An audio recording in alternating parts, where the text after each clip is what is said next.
Rabbi Strong, Rabbi Klugan, distinguished rabbis, Ian Waller, President of Mizrachi, Philip Chester, President of the Zionist Federation of Australia, Sam Tarka, President of the Zionist Council of Victoria, Danny Lamb, President of the ECAJ, community leaders, and ladies and gentlemen. I first want to thank all of you for the opportunity to talk at this very special event and very special moment of transition between Yom Haatzmaut and Yom Haatzmaut. I thought to share my feelings on these days and what Yom Haatzmaut and Yom Haatzmaut means to me. I want to start with a personal story. Just under 7 years ago, in July 2006, I was called up as a reserve soldier to my unit during the Second Lebanon War to participate in efforts defending the north of Israel, to stop missile launches from Lebanon and fight Hezbollah. At that point, I was married with 2 young daughters, Halel and Maya, and was deeply involved in establishing e-commerce startups in Europe and the US. I left my house and my business and joined my unit to gear up and start training for missions to come. After about 2 weeks of preparation, training and waiting, we received orders to wear our equipment. Buses took us closer to the border, and we started marching a few kilometers until we crossed the actual border fence at spot 105, where 2 weeks earlier, our soldiers were kidnapped and killed. We marched in as part of a force of about 500 soldiers, part of the elite 551 brigade. Our mission was to take over 2 villages called Debel and Rashef and make sure that they're clear from Hezbollah warriors and that no missiles will be fired from there into Israeli territory. I was carrying about 50 kilos, including encrypted communication system, night vision equipment, spare batteries, water, food, an M203 grenade launcher, and a vest full of magazines, grenades, anti-personnel and anti-vehicle bombs for my weapon. Knowing we were heading for war, we took everything we could. There were delays heading out and crossing the border, and movement with so many people was very slow. Every so often, we had to kneel down and wait for the area and path that was being cleared for continuation of movement. When the sun started rising, we still did not reach our planned destination, and a decision was taken for all forces to take cover in nearby houses and to prevent movement in daylight. Our company looked at a certain house to take cover, and we were told that that's already allocated to another company. We ended up taking a smaller and further house off the path about 200 meters from it. Later on, about 1 o'clock in the afternoon, that house was hit by 2 anti-tank missiles, and the company situated in the house suffered major losses. As the person who had the communication system in our company, after hearing the explosions of the missiles hitting without knowing exactly where they hit, I started hearing the reports about dead and wounded soldiers. You suddenly understand this is all happening for real and very close to you. We heard the request for assistance, and after some time left our cover to help with wounded and prepare them for evacuation. My team received orders to spread and cover the backside of where the wounded were being temporarily gathered, treated, and prepared for evacuation. The whole time, artillery shells, mortars were being shot through the area. The Air Force was called in to give us cover by fire and was bombing the mountains that we were estimating the fire was coming from. We could not really see any enemy. Due to the dangerous situation and crossfires, choppers were not allowed to come in and evacuate the wounded, and not even armed vehicles. At the end, the wounded were evacuated by foot on stretchers back to the border. The outcome of this incident was very bad. We suffered 9 soldiers killed and 30 wounded. The majority of them were reservists, what we call military.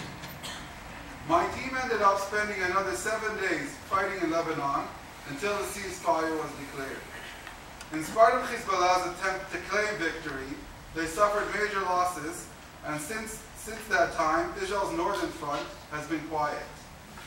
The reason I'm telling you this story is to emphasize how in Israel, people can just leave their normal day-to-day life and get called up to defend the country. And personally, how close I was to a life-threatening situation that with a bit less luck, or maybe ashgacha pratit, I could have been a casualty myself. Yom HaZikaron is a day I go to military cemeteries where I think of and visit Yaron Chen, Udi Legravli, Nachshon Waxman, Ro'i Shukron, David Granit, Ariel Chovav, Gili Sharabi, Ro'i Klein, Aviad Dotan, Dan Talasnikov, and their families. All of the names above were friends I knew personally very well and have unfortunately been killed in action. I want to take the opportunity to tell you more about one of the friends I mentioned above. David Granit was born in the Yishuv Ofra in the Binyamin region in 1976. David was son of Menachem and Nama. David had a twin brother, Yishai, and 3 more siblings, Hadass, Yonatan, and Tal. David was a Chaver Bnei Akiva, Shevet Amishal, the same Shevet I was in. He went to high school at Yeshivat Kfar HaRoeh, and later on, Yeshivat Bnei David and Eli, where we studied together. David loved Tiyulim and loved the desert. He also loved extreme sports, would ski and scuba dive whenever he could. We had a chance to do some of that together as well. In July 1995, David joined the Air Force, pilot's training, but after a year, had to leave the course after not passing some of the flight tests. David then joined Sayeret Tzanchanim, the paratrooper reconnaissance unit. David served under an officer called Eran Shamir. After David completed his training period, Eran pressured him to go to officers training, but David was not sure. In 1997, Eran Shamir was killed in a battle in Lebanon, and that affected David very strongly. David looked up to Eran as a perfect example for an officer and a human being. A week and a half after Eran's death, David went to officers course. In 1998, David completed his officers course and returned to the unit as an operational team commander. On the 23rd of February 1999, during a special operation in South Lebanon, a force from Sayeret Tzanchanim encountered a Hezbollah ambush. In the first round of fire, Major Eitan Balachsan, the commander of the unit, and Lieutenant Liraz Twito, who were in the head of the force, were killed. David took command of the existing force in an attempt to rescue the wounded, make sure no bodies of killed soldiers will be kidnapped, and to kill the Hezbollah terrorists that were fighting. During face-to-face combat in the boulders and bush of South Lebanon, in the final round of fire, David was killed. He was Zayin Adar, Tafshin Nun Tet, and David was 22 when he died. After his death, David's family received in his name a citation, a tzalash, from Gabi Ashkenazi, then General of the Northern Command. In the certificate that the family received, it said, "I want to commend Lieutenant David Granit for showing rare courage, striving to make contact with the enemy to eliminate them in the most determined way, showing leadership and setting a personal example, for his comradeship and his ability to keep cool in the hardest situations."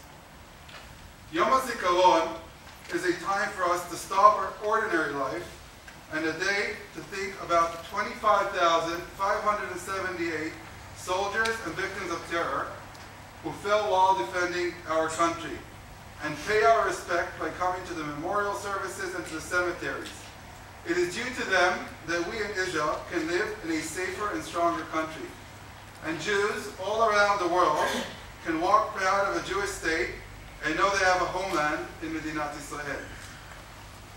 Every year, after a strong and emotional experience at Yom HaZikaron, the transition into Yom Haatzmaut, where we celebrate our state's independence, is very special and gets a very strong meaning.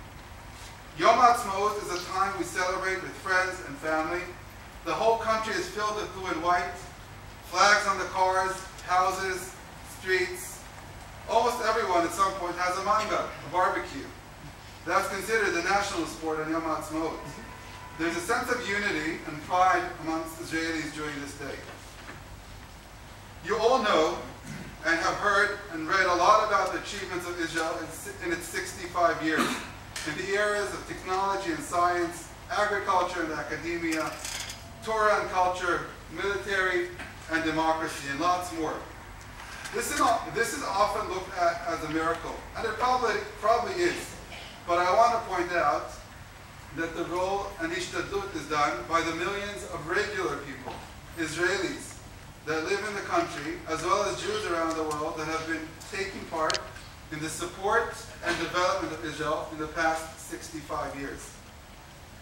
It's interesting to point out that in spite of all the difficulties and wars, based on the OECD research, Israel is one of the countries with the highest life expectancy in the world, higher than countries such as Canada, US, Sweden, and many more.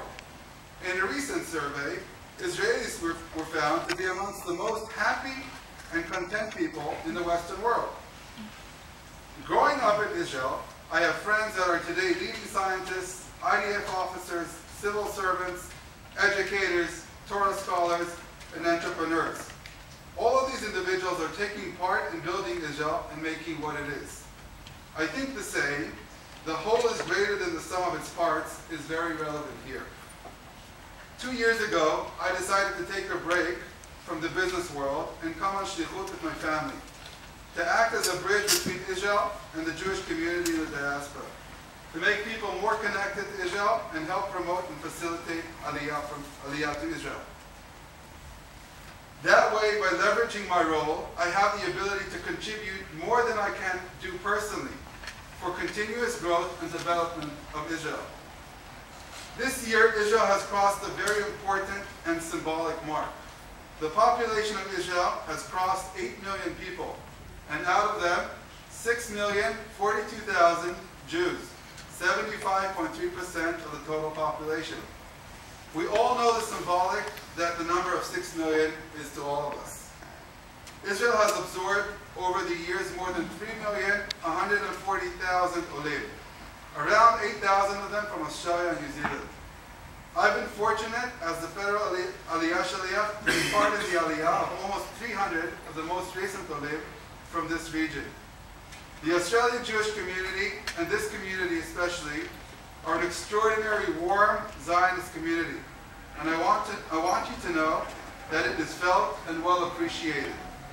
I think there's great importance marking Yom Haatzmaut and celebrating Yom Haatzmaut publicly, Be'rov Am, with the wider community. We in Israel want and need a continued support and participation in making Israel an even better and stronger place, to live with a strong economy, social justice, so we can beat all Goyim, a light upon the nations. A birthday is a time to celebrate, but also a time for cheshbon nefesh. And I want to suggest we all decide that we will do something extra this year to help build and improve Israel, and possibly even make a step closer to making Aliyah as well. Aliyah, in my opinion, is the best way of realizing one's life as a Jew in our homeland, and the ultimate contribution to building the Jewish state. I'm more than glad to help anyone who wants to make this dream come true. May we all zocheh to fulfill the words of the song that we will sing after the shofar blowing. L'shana haba'ah b'Yerushalayim B'neiah.